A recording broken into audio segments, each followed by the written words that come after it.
नमस्कार दोस्तों।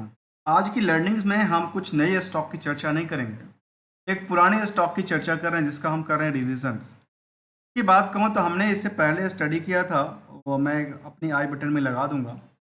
और स्टडी किया था हमने करीब 9 अप्रैल 2024 को। इसी साल की बात है जब हमने इस पर स्टडी अपना स्टार्ट किया था। टाइम की टाइमिंग होगी। आज के टाइम में मैं इसको रिवीजन कर रहा हूँ क्योंकि नियर अबाउट द कह सकते हैं कि सेम प्राइस के आसपास दोबारा आके अटकी। और इसमें देखने को ये नज़र आई कंपनी में, तो कंपनी उस टाइम पे करीब 7,900 के आसपास का ट्रेड हो रही थी। कंपनी का नाम है टाटा एलेक्सीज। मार्केट ने बड़ी डिप वहाँ से डिप किया और सेंटिमेंटल वहाँ पे ये बन रहा था कि लगातार मार्केट सेम प्राइस जोन में बहुत दिनों तक ट्रेड करती हुई नज़र आ रही थी। आखिर वहाँ से कुछ मोमेंटल की ज़रूरत थी। फिर मार्केट ने वहाँ से क्या किया, लगातार डिप किया। डिप करते करते देखा गया कि करीब करीब ये 6,500 के आसपास तक आके अटक गई। तब 6,000 कह सकते हैं कि 6,800 के आसपास अटकी। उन्होंने बॉटम उन्होंने फिक्स किया। उसके बाद मार्केट ने सीधे के सीधे स्विंग किया। मतलब मार्केट को ये लगा कि अच्छा यहाँ से आकर के ना अच्छी वैल्यूएशन मिल सकती है। और जब यहाँ से जंप किया तो वो प्राइस पहुँच गई करीब करीब 9,000 को टच। समझने वाली बात है, जो 6,800 से सीधे सीधे स्विंग करके 9,000 टच कर जाती है, मतलब 2,200 पॉइंट के आसपास की उछाल आ जाती है एक बॉटम से हाई के लिए। और प्रीवियस हाई जो इस कंपनी का था, क्या उसको टच कर पाई? तो कहते नहीं, उसको टच तो नहीं कर पाई, लेकिन उसके नज़दीक जाके अटकी थी। ये हम इसकी पुराने हिस्टोरिकल डेटा की तरफ देखा जाए तो जो लाइफ टाइम हाई था इसका, उसके आसपास आके अटकी थी। क्या लगता है यहाँ से मार्केट को दोबारा जब ऐसे गिरावट हुआ है तो क्या नया आयाम के लिए तैयार होती नजर आती है या कुछ और आंकड़ा देती नजर आती है? चलिए आज की लर्निंग हम इसी को क्या करने वाले हैं, जानने वाले हैं, जिसका नाम है टाटा एलेक्सीज, जो बीएससी एनएससी दोनों जगह लिस्टेड है। और कंपनी की तरफ हम रिवीजन कर रहे हैं तो देखा गया कंपनी क्या करती है। कंपनी कहती है कि 5G पर कंपनी का कामकाज है। कहती है इनका 24 के अंदर जो सिक्योरिटीज़ को लेकर के है या इस तरह की चीज़ें हैं, उस पर कंपनी का अच्छा खासा काम है। एआई आजकल नया जनरेशन बना है, डिज़ाइन डिजिटल की बात कर रही है कंपनी। इसके अलावा कहते हैं कि integrating digital technology and design पे कंपनी का कामकाज है। और ख़ास करके टेक्नोलॉजी पे ही कंपनी का कामकाज है, अलग अलग सेक्टर में, अलग अलग सेगमेंट में। और कंपनी की दिग्गज कंपनी भी है टाटा कंसल्टेंसी है, इसका नाम है टाटा एलेक्सिस, जो कि कामकाज इसी तरह से सेक्टर से कामकाज करती हुई नज़र आती है। चलिए जानने के प्रयास करते हैं कंपनी को लेकर के, जो पिछले जब से लिस्टिंग हुआ तो ऐसा क्या हुआ। तो हाई अभी तक की लाइफ टाइम हाई इन्होंने बनाया था करीब करीब इस प्राइस के आसपास। उसके बाद मार्केट ने डिप किया। और डिप क्यों किया? क्योंकि प्रॉफिट बुकिंग करना था और इसको देखा जाता है इस प्राइस के आसपास आके अटकी थी। इस प्राइस पे उसने एक बार और सपोर्ट लिया था, एक छोटी सी सपोर्ट लिया था, बाद में इस प्राइस के आसपास कई बार आके अटका है और लगातार फिर यहाँ से एक जंप करने का सिलसिला बढ़ा है। मतलब यहाँ पे मार्केट में कुछ नई पहचान के लिए तैयार हो रही है और कई बार अपने कहते हैं पुराने हिस्टोरिकल रिकॉर्ड को तोड़ना एज अ ब्रेकआउट। फिलहाल देखा जाए तो इनके बुक वैल्यू 402, इंटरेस्टिंग वैल्यू काफ़ी अच्छा है। मतलब समझ में आया कि इनके पास एसेट्स की कोई कमी नहीं है। बड़ी कम सेक्टर की कंपनियां हैं और ये कहते हैं कि इंडस्ट्रियल के बाकी सेक्टर बाकी कंपनियों में करीब 38x का भीड़ खड़ा है। तो यहाँ पे इनका करीब करीब कह सकते हैं कि नियर अबाउट डबल के आसपास हो सकता है। मैंने उससे थोड़ा सा कम आंकड़ा करता हूँ, आकलन करूँ तो करीब 63x का है। और मार्केट में लगातार 200 तक 90 गया था, 9,200 तक, 9200 तक के प्राइस गए थे। लोअर इनका 6,400 तक का प्राइस था। अर्निंग पर शेयर की बात करें तो करीब 10 रुपये के अकॉर्डिंग 126 रुपये की अर्निंग करते हैं, जिसकी वजह से मार्केट में ये बोलबाला चलती नज़र आती है। आरओसी और आरओपी लगातार अच्छी परसेंटेज ऑफ ग्रो की दर्शाती है, जहाँ प्रमोटर की होल्डिंग 43% की है और फिलहाल प्राइस टू बुक वैल्यू करीब 20 गुना बढ़ चुका है। जहाँ पे करंट रेशियो का आंकड़ा काफ़ी ज़्यादा कहता है, इसलिए हम क्या करेंगे, रिकन्सलेशन का प्रयास करेंगे, समझने का प्रयास करेंगे। Company Tata leading provider of the design and technology service across industries, including the automotives, media, communications and the healthcare sector. Tata Elxsi का जो मेन काम अलग अलग सेक्टर में था, वो ये कहते हैं कि इनका मेन जो थीम्स बना हो वो अलग अलग सेक्टर में, ऑटोमेशन को लेकर के हो, मीडिया को लेकर के, कम्युनिकेशन को लेकर के हो, इस पे इनका ज़्यादा फोकस नज़र आती है। अब हम समझने के प्रयास करते हैं इसकी कुछ ग्राफ्स को लेकर के, क्या ट्रेंडिंग व्यू इनका क्या रहा है अभी तक के डेटा बेसिस में। तो इनका कंपनी का यदि हम क्वार्टर ऑन क्वार्टर बेसिस का रिजल्ट की तरफ देखें तो ये सामने निकल के आती है कि इनके पास रिजल्ट का parts as per the revenue वैसे और एज पर द बाकी डेटा के बेसिस पे जो बाकी कुछ चीज़ें थी उसमें गिरावट है, कुछ चीज़ों में इनके पास उछाल देखने को मिला था, खासकर रिवेन्यू लगातार बढ़ी है। रेवेन्यू के अलावा देखा जाए ईयर ऑन ईयर बेसिस में तो लगातार कई गुणों की रफ्तार से बढ़ती हुई नजर आती है। जबकि प्रॉफिटेबिलिटी बात में देखा तो वो भी क्या कहती है, लगातार इनके बारे में कहती है कि हाँ यहाँ पे इनके पास नेट प्रो इनकम भी बढ़ा है, रेवेन्यू भी, नेट इनकम प्रॉफिट भी बढ़ती नजर आई है। यहाँ पे देखा गया 13% के अलावा जो बाकी चीज़ें थी यहाँ पे ईबिटा में करीब करीब 8% तक की उछाल ही बना के रखी है ईयर ऑन ईयर बेसिस। लेकिन पिछले कुछ 2-4 साल का डेटा के ट्रेंडिंग व्यू देखें तो काफ़ी अच्छा मूवमेंट देखने को मिला है। अब इसकी तरफ देखा जाए तो कंपनी का यदि हम कंसोलिडेटेड डेटा की तरफ देखें तो वो स्टैंडअलोन डेटा ही कंपनी का जो है 24 तक का डेटा बेसिस में इनका लगातार क्या कर रही है, लगातार उछाल बनाती नजर आती है। चाहे प्रॉफिटेबिलिटी को लेकर देखा है तो लगातार क्या कर रही है। हाँ एक चीज़ है यहाँ पे इसको टॉप ऑफ द क्वार्टर का अवार्ड नहीं मिलेगा क्योंकि 200 करोड़ तक का तो 6 करोड़ तक का उन्होंने प्रॉफिट बुक कर रखा था, जिसमें इनके पास फिलहाल उस लेवल पे देखने को नजर नहीं है। कभी बार प्रॉफिटेबिलिटी में ऐसा डिक्लाइन देखने को मिला, लेकिन comparison with the sales part लगातार क्या कर रही है, एक इंक्रीज करती हुई नजर आती है। चाहे इनके नेट प्रॉफिट को ईयर ऑन बेसिस पे देखा जाए तो कहाँ पे 75 करोड़ के आसपास 21 करोड़ की प्रॉफिट से आजकल देखने को मिला है करीब करीब 800 करोड़ का टच करती हुई नजर आती है ईयर ऑन ईयर बेसिस। सोचिए जो कंपनी 2013 में 21 करोड़ का प्रॉफिट बनाती थी वो आजकल 24 में 800 करोड़ का प्रॉफिट बुक कर रही है। तो कुछ तो बड़ी बात होगी, तब तो मार्केट की ट्रेंडिंग ऐसा लगातार उछलती नजर आती है। भले चार्ट में क्या हुआ, भले चार्ट में कुछ ऐसा आंकड़ा देता, लेकिन फंडामेंटल्स की टेक्निक्स ये कहती है कि इन पे लगातार एक ग्रोइंग्स कैटेगरी के अंदर फॉल करती हुई नजर आती है।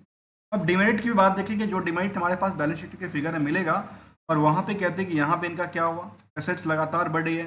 एसेट्स के अलावा की बात करें तो इनके पास लायबिलिटी की पार्ट भी बढ़ती हुई नजर आती है, लेकिन कंपैरिजन विद द एसेट्स और लायबिलिटी में एसेट्स की पार्ट काफ़ी ज़्यादा रहा है। और यहाँ पे देखा गया कि एसेट्स यदि 15% इंक्रीज भी करता है तो लायबिलिटी में इनका कोई फर्क नहीं पड़ता, liability near about the same ही आंकड़ा कहती है।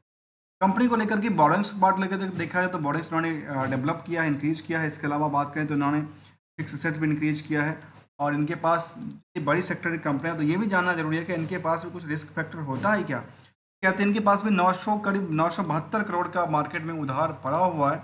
उस उधार के पीछे कहते हैं कि इनके पास करीब 3 महीने में पैसे आते हैं। ये इनके लिए क्या कहती है, एक डिमेरिट की बात करते हैं, एक वीकनेस की बात करती है कि करीब करीब 972 करोड़ का आंकड़ा एक महीने में पैसा आता है। और इसके अकॉर्डिंग देखा है तो मैं कह सकता हूँ सीधे सीधे 30% का आंकड़ा कहता है नियर अबाउट, नहीं 30% नहीं, मैं इसको 25% नहीं मानो, 25% के आसपास ही मानते हैं। तो 25% के आसपास का यह आंकड़ा कहता है। जबकि यहाँ पे देखा है तो 900 करोड़ से ज़्यादा का यदि डेटर्स हैं, इसमें अभी प्रॉफिटेबिलिटी पार्ट में हाथ में तो कुछ मिला नहीं है। जो यहाँ 900 ये जो मिला है उसमें से क्या कहता है, total profit as well as including the जो सर्विसेज दिया है वो भी लगातार इंक्लूडिंग कहता है। जहाँ कंपनी में निवेशक की बात करें तो निवेशक का जो यहाँ पे इंटरेस्ट बना हुआ है लगातार बढ़ती नज़र आती है। और जहाँ पे देखा गया कंपनी के पास करीब 5 लाख के आसपास की भीड़ हुआ करता था, वो नियर अबाउट वहीं करीब करीब 5.5 लाख 6 लाख के आसपास का भीड़ का आंकड़ा कहता है। और यहाँ पे कुछ बल्क डील देखने को मिला था, जहाँ पे 27 अगस्त की बात करता हूँ, वहाँ पे एक बल्क डील था। उससे पहले बल्क डील की बात नहीं किया गया था, नहीं देखा गया था। तो यहाँ प्रमोटर्स के पास करीब 43% होल्डिंग और एफआई के पास 13% डीआईवी यहाँ पे एक्टिव्स है।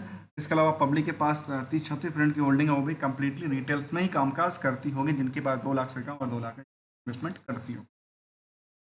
रिसेंटली की बात करूँ तो यहाँ पर प्रेस रिलीज की बात उन्होंने कंपनी ने कहा था, और प्रेस रिलीज में कंपनी ने क्या अपडेट दिया था उस पर हम एक नंबर चर्चा करते हैं। तो वो ये देने का प्रयास किया था कि इनका जो है ना वो कंपनी प्रेस रिलीज किया है अभी 24 सितंबर को किया था, कहती है क्योंकि Tata Elxsi delivers world's first RKDB integration in Qualcomm 5G fixed wireless access platform की इन्होंने शुरुआत किया है, जो कि एक बड़ी उनके लिए उपलब्धि हो सकती है। जिन्होंने कहा कि हमारे पास एक टाटा एलेक्सी डिलीवर्ड किया है वर्ल्ड के फर्स्ट 5G क्वांटम्स लाइन्स की बात करी, ब्रॉडबैंड की बात करी। इसका बाद कहती है फिक्स वायरलेस एक्सेस प्लेटफॉर्म की बात उन्होंने कहा। इससे क्या होने वाला है, इसे कहते हैं कि वाईफाई 6 कनेक्टिविटी होगी।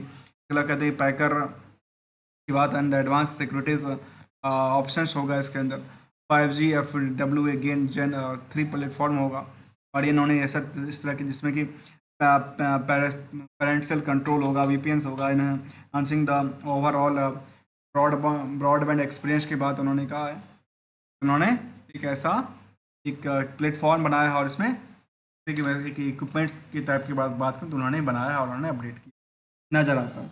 इससे पहले की बात करूँ तो कंपनी का लेटेस्ट सेंटीमेंटल ऐसा कुछ फिलहाल नहीं था, लेकिन जुलाई में जो अपडेट निकल के आया था, जुलाई में जो उन्होंने अपडेट दिया था जून तक के डेटा में, उसमें कंपनी ने अपनी अर्निंग कॉल को लेकर कहा कि हमारे पास प्रॉफिटेबिलिटी ईबिटा में करीब 70% के आसपास की as per the end EBITDA और 25-26% के आसपास की हमारी प्रॉफिटेबिलिटी रही है। जैसे सेगमेंट वाइज उन्होंने कहा कि सेगमेंट वाइज हाईलाइट की बात उन्होंने कहा कि हमारे पास ट्रांसपोर्टेशन ग्रोथ की बात करते हैं, मीडिया एंड कम्युनिकेशन की बात और हेल्थ केयर डिक्लाइंस की बात करें, यहाँ पे डिक्लाइन करती है 4% के आसपास, और हेल्थ में मीडिया एंड कम्युनिकेशन में करीब 0.05% का Q का ग्रोथ दर्शाती है, और जो ट्रांसपोर्टेशन ग्रोथ है उसमें 5.3% का Q के हिसाब से ग्रोथ दर्शाती नज़र आती है। और यहाँ पे उन्होंने फाइनेंशियल में अच्छा परफॉर्मेंस की बात किया है कि हमारे पास चाहे Q का डेटा हो या YY का डेटा, हमने Q में हमारे पास भी लगातार जम था, क्योंकि YY में हमारे पास भी लगातार जम था। ऐसा कुछ आंकड़ा उन्होंने अपने आप को शामिल करता हुआ नजर आता है। और उन्होंने अच्छा खासा प्रेजेंटेशन भी शामिल किया है, जहाँ पे SDS वर्टिकल की बात उसके करीब 19-20 पेज का पढ़ा जा सकता है इसको लंबी चौड़ी लिस्ट में, जो कि इनका जो उनका रिजल्ट का आंकड़ा देता है नजर आता है। आइए इसको तरफ हम देखें यदि ईयर ऑन ईयर बेसिस में ग्रोथ लेवल को, तो कहती कंपनी जो इसके पास जो ग्रोथ लेवल का आंकड़ा था उसमें कहती कंपनी ने सेल्स लगातार इंक्रीज किया है, कंपाउंड प्रॉफिट बढ़ती है नजर आई है, स्टॉक प्राइस CGR लगातार बढ़े, लेकिन कुछ सालों में इसका टूटती हुई नजर आती है। और ये कहता है कि इनका रिटर्न ऑन इक्विटी भी अच्छी खासी परफॉर्मेंस के साथ बैकअप सपोर्ट नजर आती है। जहाँ पे पीएर्स में देखा गया PB फिनटेक्स, टाटा एलेक्सिस और ओकरा सर्विस जैसी कंपनी शामिल है, कैपिट ऐसे कंपनी शामिल है, टाटा टेक्नोलॉजी भी इसी लिस्ट में शामिल करता है। और एनालिसिस की पार्ट इसके बारे में कहती है कि ऑलमोस्ट डेट्स फ्री कंपनी है, और इसका एक जगह पे केवल डीमेरिट वीकनेस की बात किया था, वो वीकनेस कहाँ पे थी, जो कि डेटर्स रेशियोज को लेकर के था और डेटर्स डे को लेकर के डिविडेंड की बात किया था। बाकी फंडामेंटल लगातार स्ट्रॉन्ग पोजीशन में देखने को मिलती है, जहाँ पे हेल्दी डिविडेंड की बात किया था। बाकी इनका 20 गुना के हिसाब से मार्केट में करंट प्राइस चलती नजर आती है। जो फिलहाल चार्ट का आंकड़ा कहता है कि पिछले 2-3 का चार्ट देखा है, तभी ये अपनी हायर टू हायर को टच करने की लगता है कि फिराक में चल रहा है। मैं सीधा सीधा बात करूँ तो फिराक में है, और मार्केट में बल्क डील भी देखने को मिला था, बल्क डील सामने आया है। और यहाँ से पहले भी देखने को लगा कि जब बल्क डील बड़ी हुई थी तो मार्केट को नई आयाम तक पहुँचाने में काफ़ी मदद मिला था। और यहाँ पे मार्केट कुछ एक सालों से लगातार एक कंसोलिडेट करती हुई नज़र आई थी। अब दोबारा मार्केट में कुछ बल्क डील देखने को मिला था, जिसकी वजह से मार्केट में ऊंचाइयों को पहुंचाने में हेल्प मिल सकती है। दोस्तों किसी भी स्टॉक को लेकर के हमारी तरफ से कोई भी रिकमेंडेशन, कोई भी एडवाइस नहीं होता, क्योंकि not a trader, not an advisers, only as a learner market में। यदि हमारे लर्निंग पॉइंट्स में आपको कुछ वैल्यूबल पॉइंट मिलता है तो हमारे चैनल को सब्सक्राइब, वीडियो को लाइक कर सकते हैं। बेटर लर्निंग अवेयरनेस सपोर्ट करने के लिए ज्वाइन बटन भी क्लिक कर सकते हैं। और यहाँ पे हमने समझने का प्रयास किया टाटा एलेक्सिस को लेकर के, कंपनी को लेकर के, और यहाँ पे ओवरव्यू हमारे साथ में देखने को मिला कि कंपनी ने रिटर्न की तरफ देखा जाए तो कंपनी में क्या रिटर्न बनती है, कहती है जो नियरली 5 साल में करीब 1000% से ज़्यादा की उनकी उछालता बनी हुई नज़र आती है कंपनी में, तो ऐसा कुछ आंकड़ा कहता है। तो आज की लर्निंग में हम यहीं पे छोड़ते हैं, मिलते हैं कुछ नई स्टडी के साथ। और इस पर हमने पहले स्टडी किया था उसको मैं आई बटन में लिंक लगा दूंगा, यदि आप इंटरेस्टेड होंगे उसको भी जा करके देखिएगा, क्योंकि हमने जो स्टडी किया था उस टाइम पे इसकी चार्ट में क्या थी, एक गिरावट की संकेत थे, लेकिन आज के टाइम में देखने को लगा कि मार्केट में एक अच्छी पुल बैक के साथ मार्केट में जंप करती आती, जिसका इसको लेकर के तो आज की लर्निंग हमने इसको समझने का प्रयास किया। सेगमेंट वाइज उन्होंने डेटा अपडेट किया था, सेगमेंट वाइज कहा था कि हमारे पास सॉफ्टवेयर डेवलपिंग सर्विसेज का काम का, system integration and the support service का काम का, 2 तरह के सर्विसेज हैं। इसमें सबसे ज़्यादा यदि इनके पास यदि रिवेन्यू जनरेट होता है उसका नाम है सॉफ्टवेयर डेवलपमेंट एंड सर्विसेज का, जो कि सेम एज द TCS भी सेम काम करती है, सॉफ्टवेयर डेवलपमेंट देखने को मिलती है। मिलते हैं दोस्तों नेक्स्ट स्टडी के साथ, तब तक के लिए थैंक यू सो मच।